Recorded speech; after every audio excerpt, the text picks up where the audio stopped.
Hi, good morning, and welcome to the Strategic HRM session, Learning Outcome 1. Now, in this particular unit, we're going to be looking at studying the role of, HR management in particular within an organization. And before I get into this, what I want to do is do a brief introduction about the unit and also try and show you the unit specification that we will be referring to as we go around and obviously study this particular unit. So let me bring you up to the unit specification for this unit. As you can see on your screen, it basically consists of 4 learning outcomes. So we'll be covering that across in 4 different sessions. And what we will do is study these units in no particular order, although this is the last unit in the course. But the idea there is that we want to look at covering some of the theoretical units first, and obviously help in building and getting an understanding on some of the frameworks which could be cross-referenced with some of the other units that you're going to also study in the course. Now, the Strategic Human Resource Management unit is 20 credits, and we are looking at covering this in about 5 or 6 sessions. There will be 4 sessions on the learning outcome. There'll be one which will be an assignment discussion session. And the main aim of this unit, as you can see, is to help you develop understanding of what is human resources management, what is human resource, what is management of human resources, what is the nature of human resources management, which makes it strategic from an organizational perspective, and also to help you develop strategies or understand policies and practices which are used in management of employees as a resource within the organization. Things like performance management, appraisal management, looking at day-to-day operations, looking at new staff, induction, recruitment, staffing policies, which most organizations have. And in general, how do we look at mobilizing employees and staff within the organization, getting them behind the aims and objectives which have been set by the management to approve them? How do you look after morale of the employee? How do you motivate your staff and employees within the organization? All this is going to be encompassed within this particular unit for study. Now, there are lots of different types in terms of, when I say there are lots of different connotations of HRM, there is international HRM, there is personal management, there is human resource development, and obviously the term adding strategic before it, which is making it strategic human resource development or human resource management. So there are various ways in which this particular subject is coined, and depending on the perspective in terms of how we are applying some of the policies, strategies across, the idea would be to try and share examples with you from my experience and give you an insight into how this subject has grown widely over the years. So this is a very this is a very, very broad subject area, and obviously from the remits and from the point of view of studying this particular unit, we're going to be looking at focused on understanding what has been given from an OTHM's point of view in covering this particular unit. So there are glimpses of, if I look at briefly taking you through the 4 learning outcomes, there are glimpses of understanding the role and importance of HRM within an organization. How do we look at formulating and implementing HR strategies? And then how do we look at a range of strategies which can be employed when you work within the HR department or as one of the colleagues within HR department, to see how do you look at efficiency, building performance, and also evaluating performance of staff and employees against the goals, targets, or objectives which have been given. And then towards the end, we are going to be looking at some of the strategic objectives of HRM and the role of HRM in the 21st century in terms of how this particular, discipline is shaping up when we look at various organizations, because of businesses have become global. There are businesses which transform boundaries, countries, and obviously because of the diversity of culture, staff, language, which is employed in terms of staff today within most organizations, we need to understand the strategic perspective of how an HR manager looks at maintaining and obviously managing this, managing employees or staff or humans as a resource to be able to get the work done and to be able to help achieve the objectives. So let me just briefly switch you over to the presentation, and what we will do is basically look at discussing the first learning outcome in a bit more detail using a PowerPoint presentation which I've got, and I've compiled a few slides with regards to discussing some of the indicative content and the assessment criteria of LO1, and they then can be looked at in a bit more detail with some of the handouts which are available on Moodle for further reading, and obviously obviously from a point of view of going forward. Now, if I have to say, for example, what is HRM? What we are looking at is, from a point of view of HRM, we are looking at understanding some of the key models and frameworks which have come up over the years. And obviously, what we want to do is understand how this discipline helps you in the management of resources within the organization, and specifically human resource or people management, as we also call it. So when we talk about strategic HRM, we are talking about, it providing a framework which links people management and development of practices for a long term, in the long term, for the achievement of, business goals within the organization. It focuses on, predominantly on resourcing issues related in and around management of staff, and also in terms of, the evolving nature of work which the HR managers do in today's organization, in terms of keeping the staff motivated, bringing across strategies for reward and increasing motivation, increasing performance, and essentially by rewarding using reward strategy, and also looking at how they can integrate, the staff to become more productive and efficient with regards to the overall business strategy. Now, before we go into further details, what we are also going to be looking at is focus on some of the assessment criteria. The first one talks about, the key concepts and model governing strategic human resource management.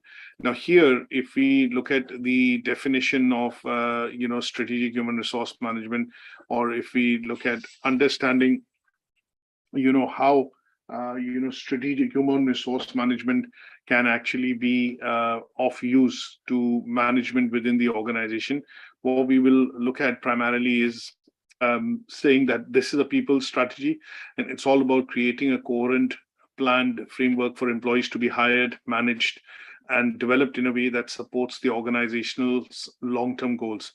Now, from a perspective of understanding the strategic nature of HRM, when I say strategic, it basically means that the people within this role need to understand the various aspects of people management, how they work together, or make them work together to be able to drive behavioral changes and produce or provide essentially a climate in which the employees can actually meet the performance targets which have been set by the management.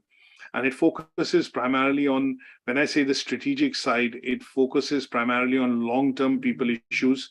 And obviously from that aspect, looking at large-scale concerns about, if there are concerns about, from the staff and the employees within the organization, about the structure of the organization, the quality in terms of, resources, the culture, the value, and the commitment. This is the area which the HR looks into, and that is why the role of HR becomes strategic within the organization. Now, there are lots of different trends, and obviously,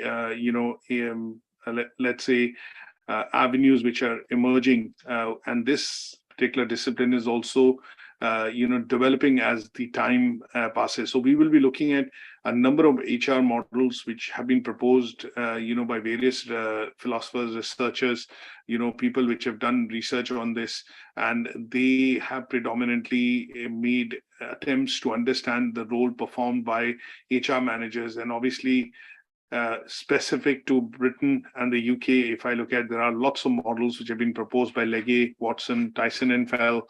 We look at Guest's model, the STOREY's model, and some of these are very widely accepted now globally.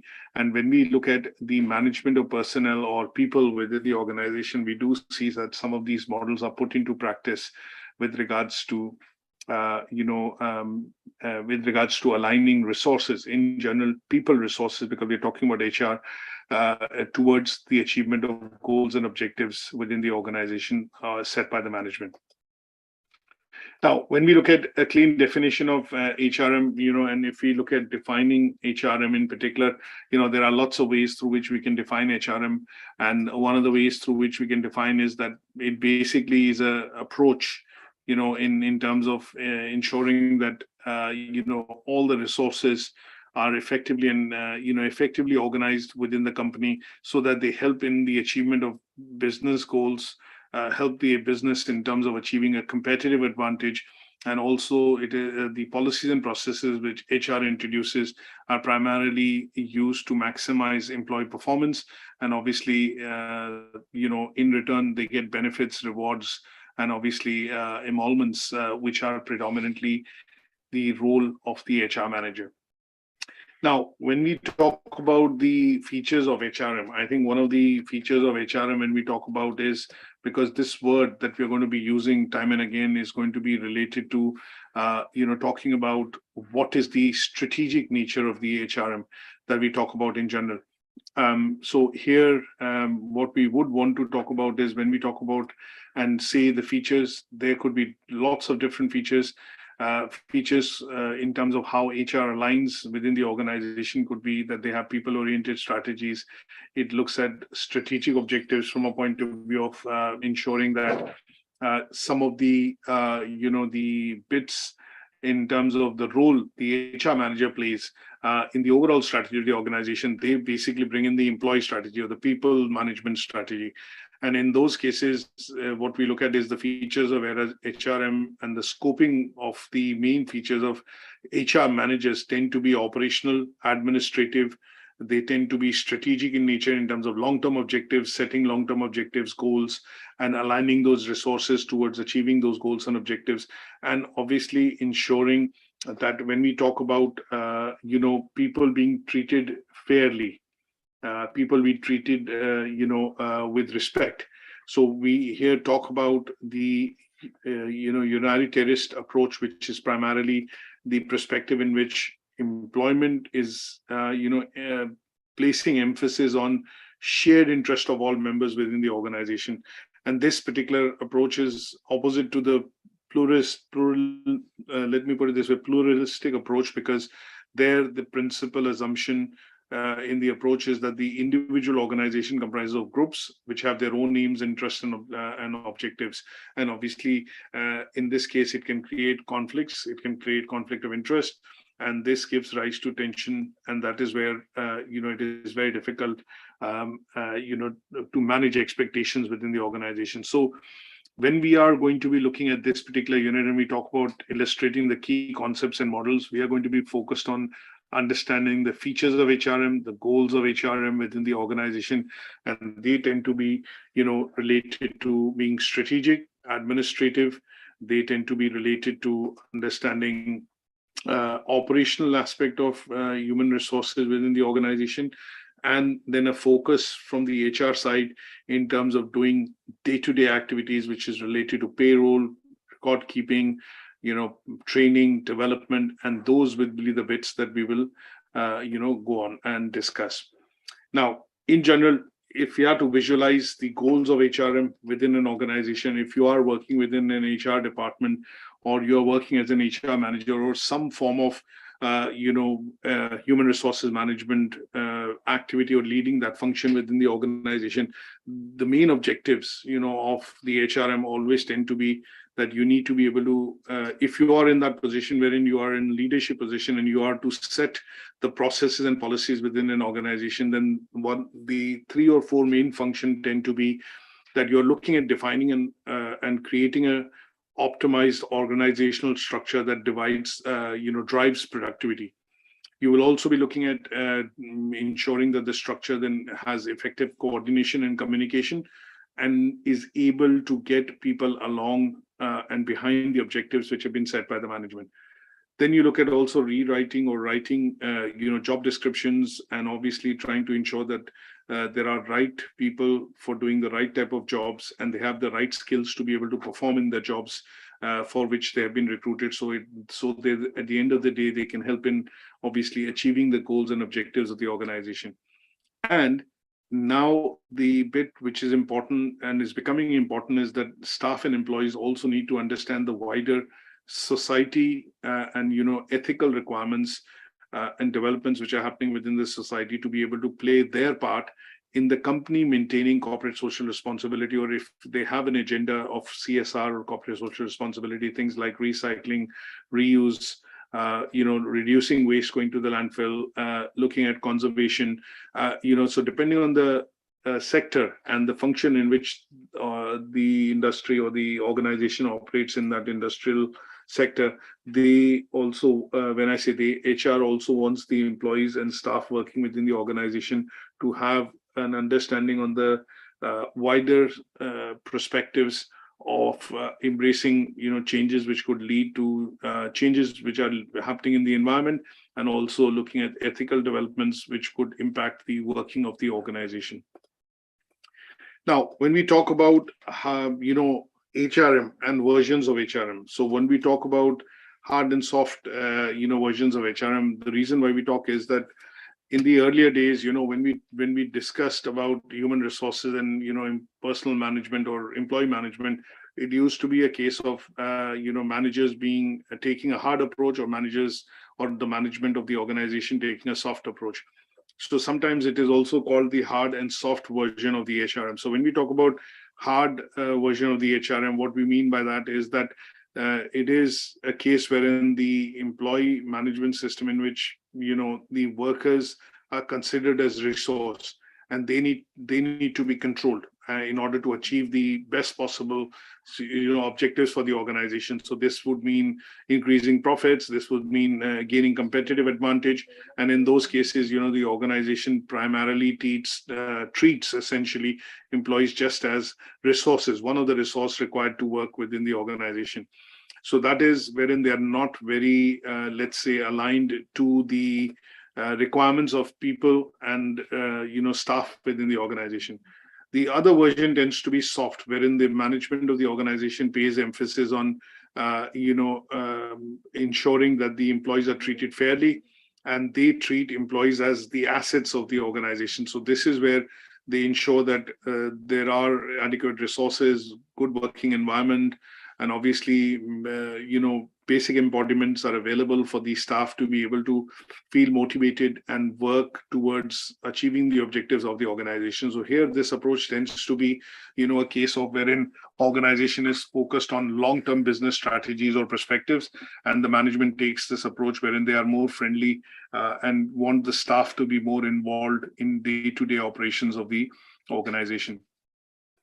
Now, if we talk about the HRM system in general, so when we talk about, every organization at some stage, has some sort of a system through which it works. Now, if you look at small businesses or sole traders partnerships and, businesses wherein you have micro businesses, if we go by as per the classification, that we widely accept. So you have micro businesses, you have small businesses, small, medium enterprise, you have PLCs or large corporations. And when we look at small businesses, the HR role might be dovetailed into the director's role, because the director or the owner of the business is primarily also driving some of the HR functions within the organization. But from our understanding, what we want to be here doing is looking at a small, medium enterprise. So a business or an organization which has between, when I say between, I would say they have between 50 to 250 employees. And that is where certain structure and systems are to be in place within the organization.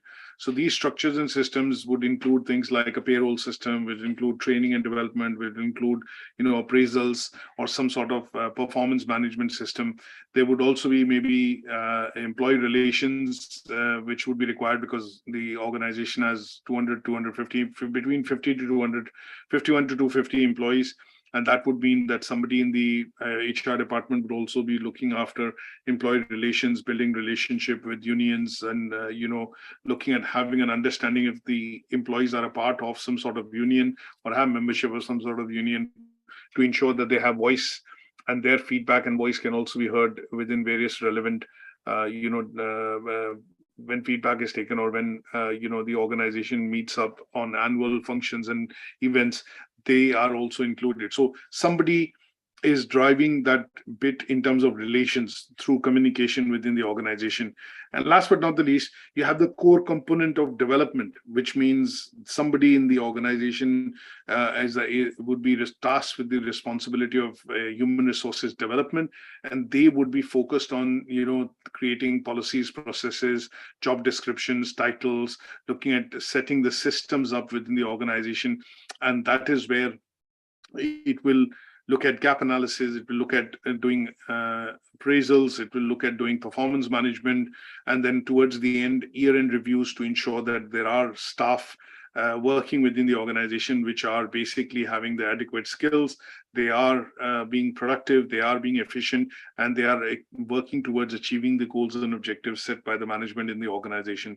Their role will also be to ensure that the HR side on the development, when I say it, also able to provide adequate resources, whether it be physical, financial, infrastructural, and other resources which are required for the staff to be able to perform in their job role. So an example here that I would give is, if you are working in sales, and generally you see that people working in London normally in their employment contracts have rail tickets or annual rail ticket passes built into the emoluments. The reason is that if they have employees traveling via road or by car, it won't be possible. They'll be looking at not being productive because they're driving a couple of hours and stuck in traffic. So tube passes are built in, and annual passes are built into the package within sales people who are in the sales, business development, account management, is because this is considered as a very basic necessity for the staff to be able to commute and travel,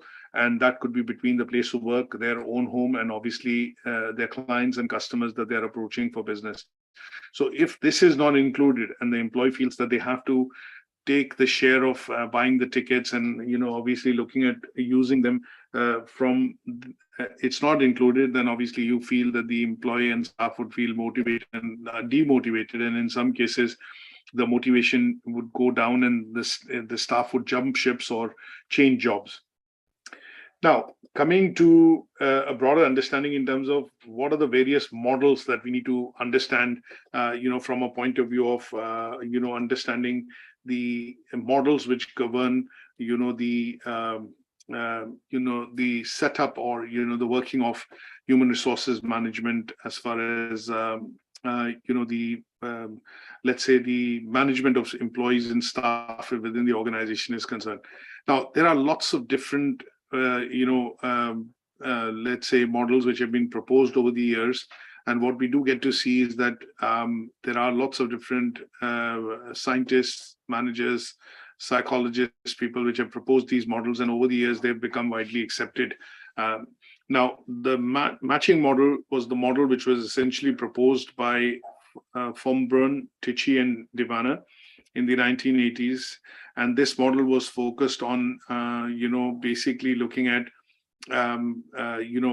basically focused on the soft side of the HRM. That means here the management looks at basically aligning, the firm or the business. Essentially, they have a mission and strategy for the organization.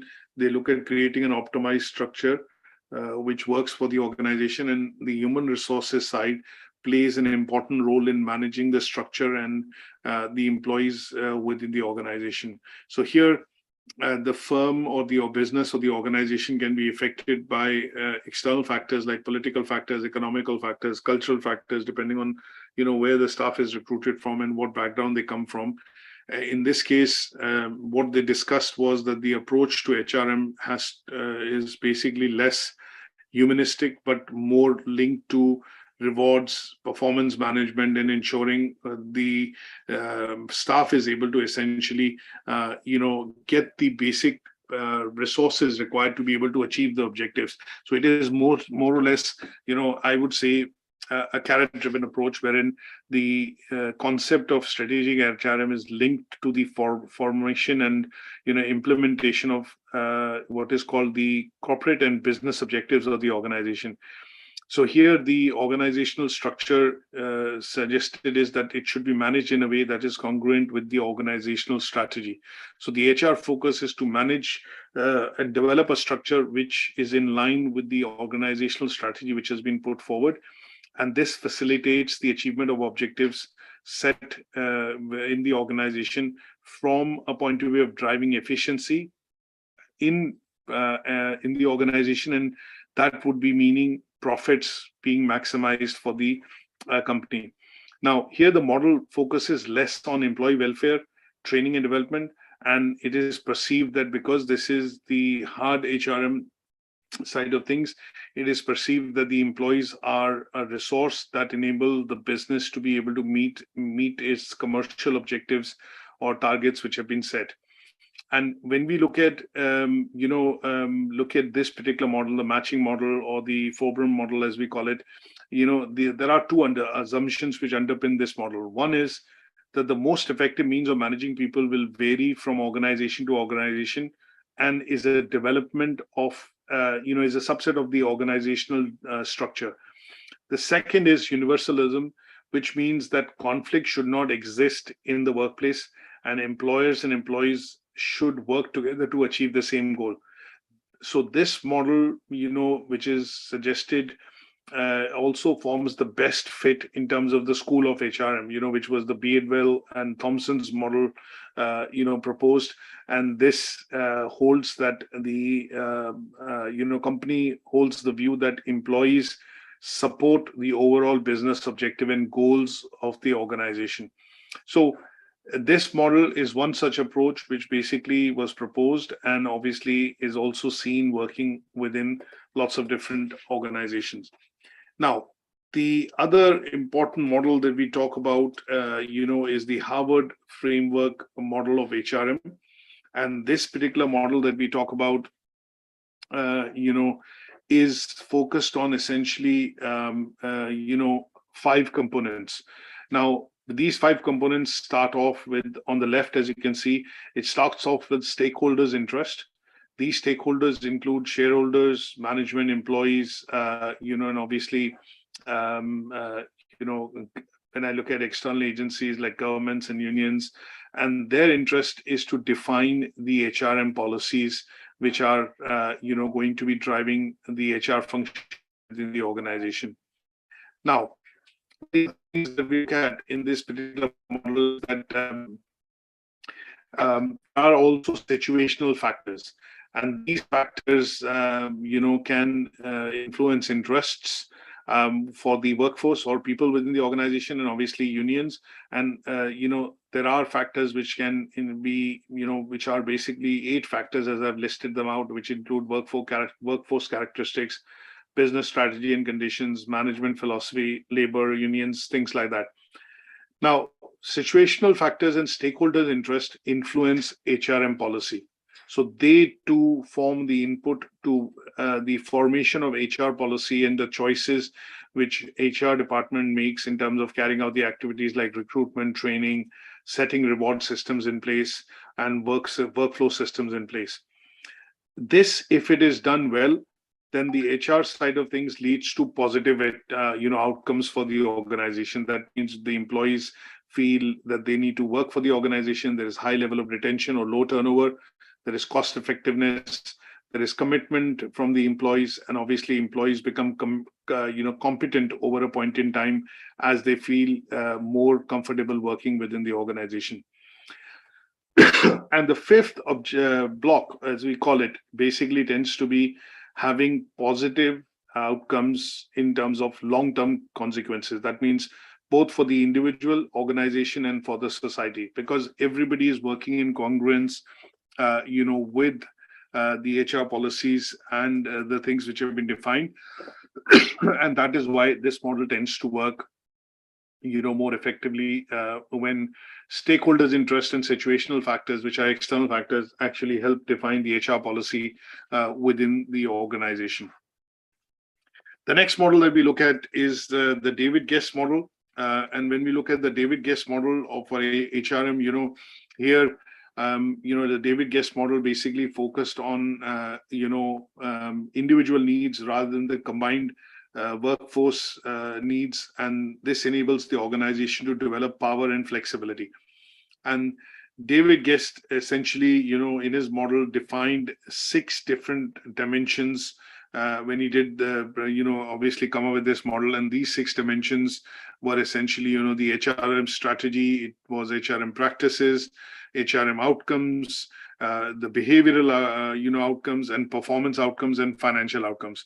So basically, his aim in terms of this particular model was to primarily look at proposing that when we look at the 6 dimensions of the nature of strategic HRM, which is policy, practice, outcome, behavioral outcomes, related to staff and employees, performance outcomes, again for staff and employees, and then financial outcomes for the organization.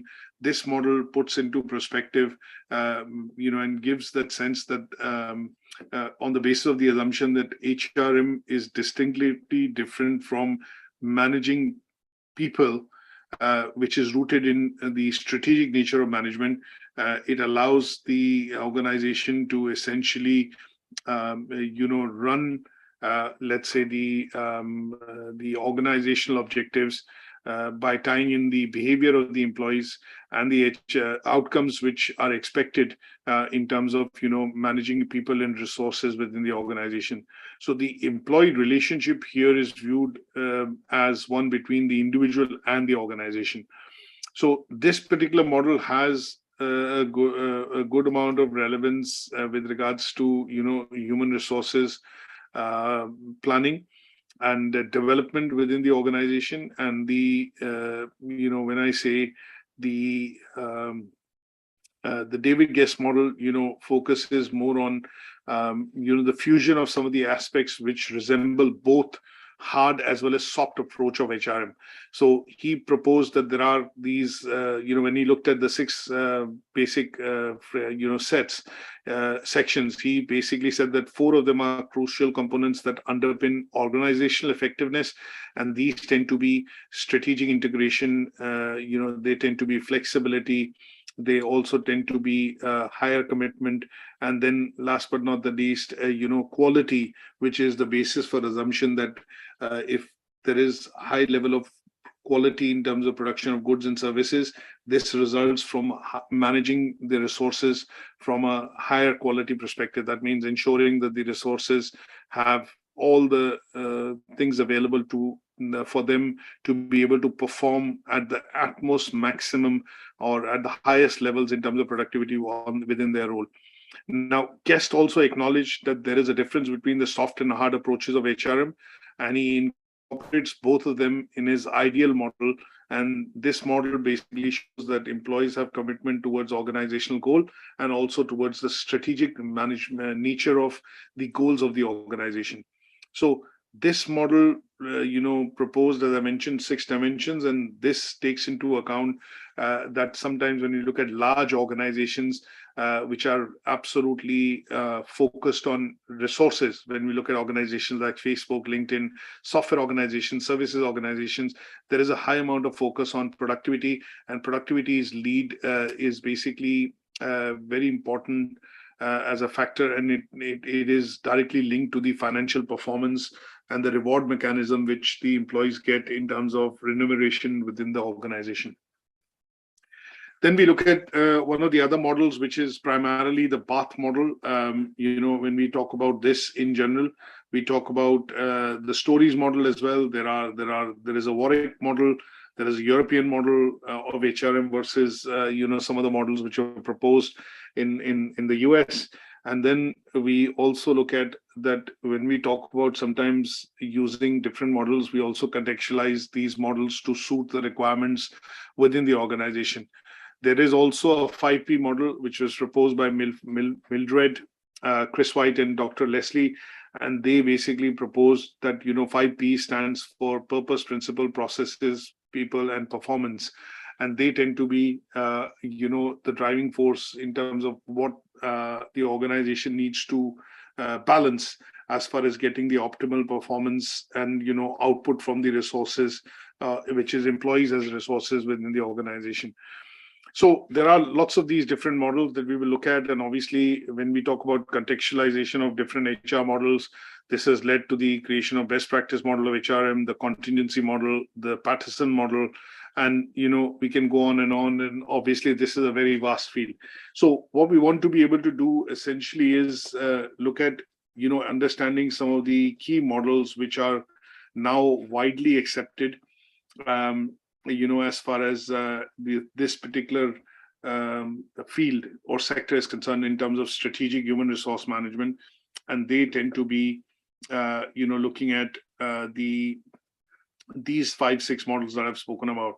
Now, the BATH and the performance model is focused basically on HR practices that need to be developed within an organization, and these HR practices tend to be building blocks for good performance, and they are driven generally by the line managers' behavior in terms of leadership activity, leading to most of the employees working within or under the manager in terms of executing these HR practices and adopting these policies from a point of view of ensuring that they are able to meet their objectives. Now, they also they also propose that, the ability, motivation, and opportunity concept, which was cited, essentially by Parkinson and McBain, is also a very useful tool in order to diagnose performance within the organization. And that is the component that he is linked in with the BATH model, which was proposed. And that is where it was the performance component which has got added, because sometimes you see people compare that they have more experience, more ability, and more skills, and I need to be looking at far better career opportunities within the organization in terms of performance. Sometimes people would be more motivated by more financial side of things in terms of financial reward, bonus structures, or reward structures. And that would also make them loyal towards the organization. And in general, when you see employees working within the organization, they feel more motivated and more loyal to the organization if they are given more opportunities to participate in various activities within the organization. And this tends to create and relate to more of job satisfaction, more motivation, and obviously, calculated performance outcomes, which can be done or estimated by the HR team in terms of what this employee is capable of, achieving. And they tend to be related to organizations specifically in the sales or services sector. And this particular model can also be implemented then depending on, the size and the scale of the organization, and obviously, a particular sector or an industry. So I hope with some of these slides, you've understood what are the key concepts and models which determine, strategic human resource management. Now, let's quickly go across to the second criteria, which is talking about, the evaluating the role of strategic nature of HRM, within the organization. So when we talk about evaluating the strategic nature or, the importance of HRM within the organization, we need to be able to clearly understand that when we talk about the HRM role, there is no way that, we could do in the organization or the organization able to achieve its objectives if there is absence of planning and there is absence of, let's say, activities which are organized in a very, in a structured way, which is run by HR to be able to enable the organization to achieve the objectives or the goals which have been set. So when we talk about the role of HR in particular, the role of HR tends to be to enable the organization to achieve its objectives by ensuring that there is there is adequate manpower, the manpower has, or the people working have adequate skills, and they are supported within the organization with adequate resources to be able to achieve those goals and objectives. Now, this also looks at another part, which is to create a structure or an environment in which the people are able to best use their capabilities to realize their potential and obviously benefit themselves in terms of achieving the targets and also the organization in the long run. Now, when we talk about the role and in general the purpose of human resource management in an organization, let's take up an example here. Now, if I look at, let's say the big four, everybody has been to Morrison or Tesco. So if I just take Tesco's or Morrison's for now, as an example to explain the role of HR. Morrison's, obviously, if you look at the history, they were founded way back in 1899 by William Morrison's. And obviously, it started off as a very small business in Bradford. But over the years, the business has expanded. And, obviously, the operations of the company now has thousands of stores across the UK. Now, in 1967, the company went public and obviously listed on the stock exchange. And obviously, they started to grow at an enormous pace. Now, that meant that the HR department had to ensure that they are able to embrace some of the changes which were happening in the organization from a point of view of growth within the company. And this meant that the company had to adapt and create a very robust structure within the organization with a set of HR policies, procedures, which could have been formulated initially and then implemented to enable the supermarket chain to attain market growth and obviously, compete effectively against its other competitors like Sainsbury, I would say Tesco's, some of the others, other in terms of, the big supermarkets. Now, the range of activities which the HR undertook, include things like staffing, ensuring recruitment and staffing happen on time, and there are adequate staff available for store and various operations within the organization. Looking at putting reward mechanisms or performance management mechanisms in place, looking at development of staff and employees. Sometimes companies are not able to find employees which have relevant skills. So one of the key factors within the organization tends to be development of staff. One of the other things which you look at when organizations like Morrison's, Tesco's, Asda, Sainsbury, the big four as we call it, we look at Aldi and Lidl as well now. The German chains which have entered the UK and are doing are doing quite well and are giving a run for their money to Tesco and the likes of Morrison's and Asda. You see that development of staff is also a key part within the function of HR. That means they have to ensure that the staff is able to adapt to, for example, changes in technology.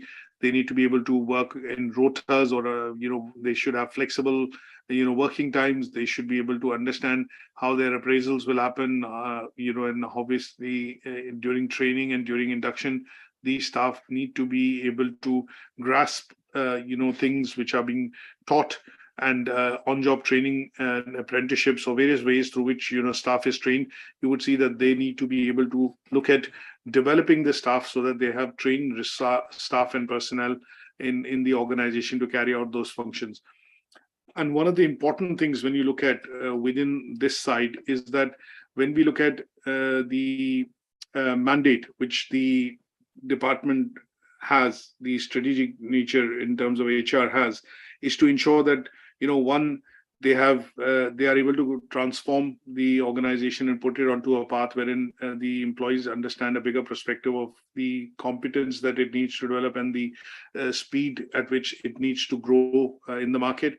The HR also needs to look at a continuous transformation in terms of employee retention.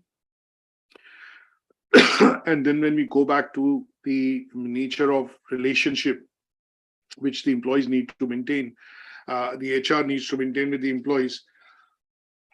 Sorry, they need to ensure that there are adequate steps in place to be able to manage employee expectations, so that it does not lead to unionization or issues which get created. Issues which get created within the organization. And this process of transformation which has happened within Morrison has been led strategically by HR. So the creation of policies, the creation of welfare policies, statutory policies, following the legislation, and essentially ensuring that enough, reward performance management strategies are put in place so that staffs are able to, staff and employees feel wanted within the organization. A simple example of that would be that when Morrison staff buys, goods from within the organization, they look at getting staff discounts, management or people within different, at different layers within the management are also eligible for profit sharing. In some cases, their entitlement for holidays, pension schemes. These are bits which are required to maintain employee relation and obviously employee maintenance. And that is the key part which the HR plays as far as when we talk about the strategic nature and the importance of HR within an organization. So when we look at this particular concept and apply some of the models which can actually help run this setup in an organized fashion within the organization, tends to be the strategic nature of HRM. That means they're able to formulate policies which can integrate with the organizational goals. They're able to contribute in the development of these strategies by developing staff and ensuring that there is staff, there are enough policies which allow staff to be retained, motivated, and become loyal to the organization. And in all of this, the effective communication which the HR side maintains in terms of ensuring that every staff, every member of the staff is singing from the same songbook within the organization is also done. And that tends to be the strategic, goal or role of HR within the organization. So I hope with the example of Morrison, you've been able to understand, just to put into perspective, that what is the, nature of and the role of, not the nature, but the role and importance of strategic HRM within the organization. Let's look at the last assessment criteria on this particular learning outcome, which is to look at frameworks for various frameworks which are now widely accepted. We have looked at a number of models earlier. I think one of the models that we want to refocus on is primarily understanding in terms of the Harvard framework. And when we talk about the Harvard framework in general, as I mentioned to you earlier, when we look at the Harvard framework, what we are looking at is primarily being, when we look at the proposal in terms of how this was set forward, the Harvard framework basically had, the 6 dimensions to it. And this particular model, we've covered in a bit more detail already. So looking at stakeholder interest, looking at, situational factors, they driving the formation of policy, this then leading to what are called the, so if I just quickly go back, the Harvard model, this leading to, the HR outcomes which are meaningful and expected, and then obviously long-term consequences, both for the individual, organization, and the society. Now, what we want to do is look at the Ulrich model in particular. The Ulrich model in particular, when we talk about, the reason of looking at this particular model is that we have not discussed this before. So the idea is, rather than repeat some of the frameworks which have been discussed earlier, the idea is to try and discuss this new model. Now, this model basically focuses on defining 4 roles, which Professor Ulrich created within his particular model. Now, or proposed within his model. Now, he basically said that there are 4 criteria essentially, for working of the, human resources department within the organization. They tend to be strategic partnership. They tend to be people who work as change agents. They tend to be employee champions, and they tend to be administrative experts. And these 4 different types of roles actually either to optimize to ensure that, you are driving either a strategic focus or operational focus, and across the 2 axes, which is people and processes. So when he discussed and demonstrated these roles, which could be put across 2 axes, he said on the horizontal axis, either the HR policies and procedures can lead to a strategic advantage, or developing a strategic advantage from a long-term perspective, or it can be used to do day-to-day activities and operationalizing, or let's say, creating synergies in operations on a day-to-day basis. The vertical axis focuses on either processes or systems or people. So these 2 axes then create 4 different types of qualities which HR can drive, and they could be strategic partnership, change agents, employee champion, and administrative expert.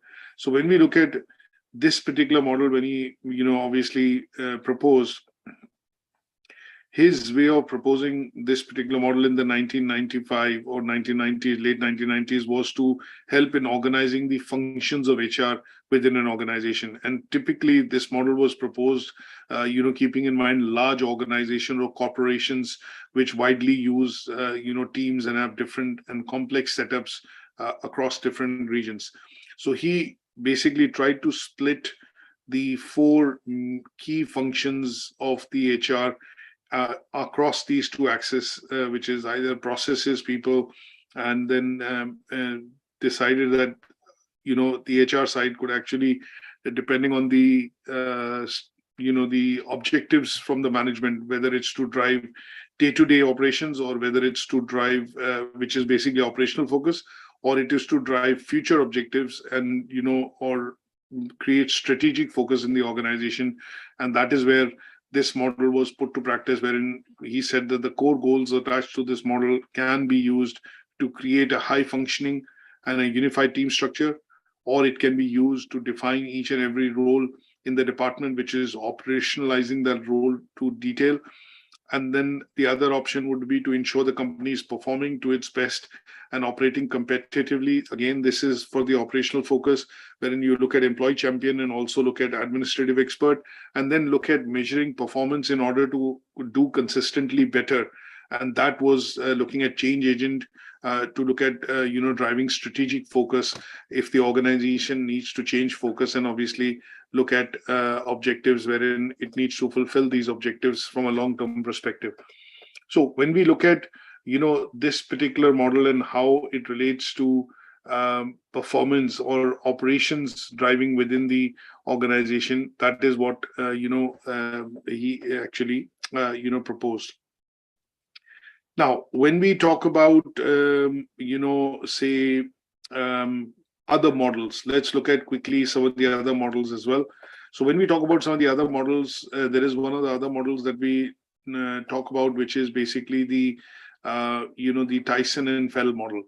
Now, when we talk about the TYSON and FEL model, we basically look at, if I look at some of the work which was done, by various authors and obviously various people which basically propose these models, what we do get to see is that when we talk about the TYSON and FEL model, we basically talk about the role of the architect, which is where, they came up with three different, roles, which essentially meant that, let me rephrase that. So basically, TYSON and FEL, they tried to draw an analogy, which was with the building profession, to identify three different styles of, personal management. So here, the three different styles that they proposed were essentially the clerks of work, which is where you have basic routine administration and welfare provision for the employees. Then they talked about the contracts manager, which is focused on industrial relation in terms of activity. And the main task tends to be here interpretation of existing agreements and contracts. And the main achievement lies in the pragmatic resolution of any day-to-day problems which arise, while working within those roles, or the employees, look at when they are working within those roles. And the architect side of things was wherein, managers at the senior level can take business decisions in light of consequences of management of people. That means if they take decisions, which is more so from a point of view of looking at, say redundancies, then it will have obviously consequences for the organization where the motivation goes down and, the organization does not meet its objective. So here, their idea was that if they look at senior managers, their main aim is to look at making decisions, but they have to be done or made in the light of consequences which people can face. And then they also kind of proposed or basically mentioned the creative role which is expected from HR people within the organization, because when sometimes they initiate policy changes, within the organization, this has to be done in partnership with the line management or department heads essentially.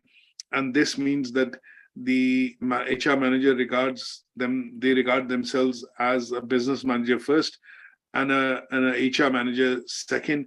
And this looks at, business opportunities which can be exploited through people being employed within the organization to get them both sides of the perspective.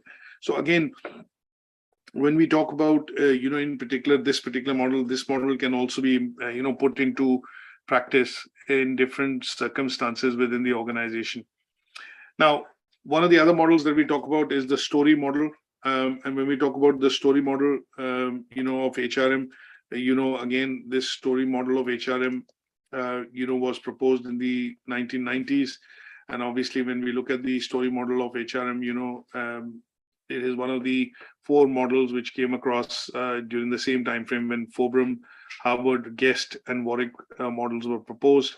And they were predominantly proposed, across the fact that there are 4 categories in which, HR functions can be grouped. They tend to be beliefs and assumptions. They tend to be strategic aspect, line management, and key levers. And when we talk about this in particular, from a point of view of how it can be used within strategic management, we look at this from a distinctive approach wherein the employers are looking to, create competitive advantage by strategic deployment of, highly committed resources and capable workforce, which, are essentially going to be, coming across from different cultural backgrounds and are able to adjust, within the structure of the organization. So here, this basic bit which he proposed, was that he wanted to make an understanding that the goal is to achieve competitive advantage for the organization. And we look at competitive advantage. This is what distinguishes an organization from its competitors. So in its case, the case which STOREY made was that they are trying to combine strategic nature or strategy essentially with the functions of human resource management to provide the organization with a competitive advantage. Now, when we talk about, let's say when we talk about, the REILLY's model of HR. So when we talk about REILLY's model of HR, again, one of the models, which was proposed in the creation of, human resources management. And when we talk about the importance of REILLY's model, this particular model looks at, when we look at, obviously, this particular model, it looks at measuring the impact of, let's say, strategy, performance, turnover of the employee, their, various day-to-day, let's say, activities, and it takes into account, whether this has an effect on the performance of the organization. So when we talk about, Peter Reilly's model, I want to summarize in terms of by saying, let's look at, so his model was focused more of to ensure that we are able to see the changing role of the HR within the organization. So he basically proposed this model from a point of view of the changing role of an HR practitioner. So if there are people which come in and bring change within the organization, their aim is to look at short-term and long-term changes. And depending on what changes are being implemented within the organization, sometimes you would see that changes which are going to be done on the administrative level. Sometimes it will be done through consultancy, and sometimes these changes tend to be strategic in nature, wherein you're introducing something totally different because of the changes in market and requirements of how the company actually works. So they could be tactical and strategic, they could be short-term and long-term, and these tend to be the 3 different types that he talked about in terms of how these changes would be brought across within the organization.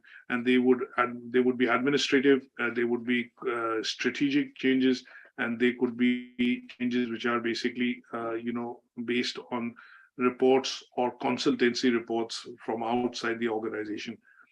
So when we talk in general about some of these models, what I'm going to try and do is obviously try and provide a handout which will give you more details for you to be able to read and ensure that you are having a very good understanding of how these models are put into practice from a point of view of managing human resources within the organization. So because he talked about these different roles of, 3 different types: administrative, controller, and consultancy and strategic. This is where the strategic nature of HR tends to be 7-step process. And that is what is defined, in some of these models and how they can be put into practice. Now, you could relate this to by doing a small activity and introspection at your end in terms of, or maybe a reflection at your end to see what is the HR strategy which is employed by your organization, and what are the areas in which you feel your organization essentially looks at covering some of the aspects that we've discussed in these models. And then the idea there and thereabouts would be to try and pin down some of these to say that these are the bits that I've identified, and these are the models that I do see working within different organizations or essentially within my organization. And that will give you a better understanding of how to apply some of these models, theoretical frameworks that we've studied in today's learning outcome. So I hope you found the session useful.